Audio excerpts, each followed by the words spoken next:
down under, that is Australia, is going through some tough challenges as far as their immigrant population is concerned. That's right. A direct impact of their new policy that they have come up with will be seen on students internationally. This includes the Indian students as well as low-skilled labor, which according to them will be their number one target at this point. They're also curbing the entry of international students.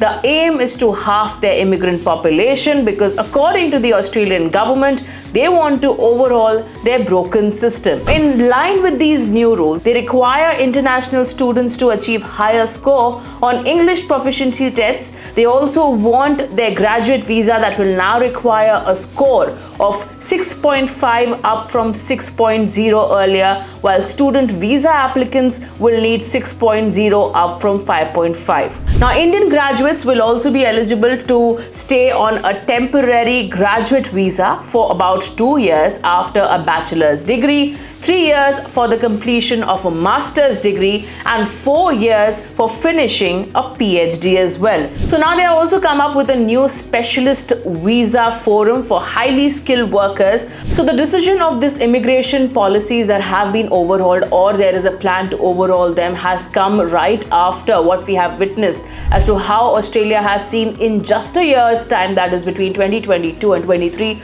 over 5 lakh immigrants reaching their, in fact, borders and entering their workplace as well, which Australians believe is a huge number and is directly impacting their lives, and that's the sentiment. Meanwhile, a survey also shows that around 62% of Australia feels that migration was too high. And if we take a look at some numbers that have been shared in this research, over 47,759 students entered Australia between the months of January and May this year in 2023. Remember, Australia is facing an influx of a large number of immigrants from across the world. And if we talk about this impact, the influx of migrants has pushed property prices and homelessness in Australia to an all-time high. And sentiments are also hardening against the migrants in Australia. So what are these new policies that we are talking about? Number one,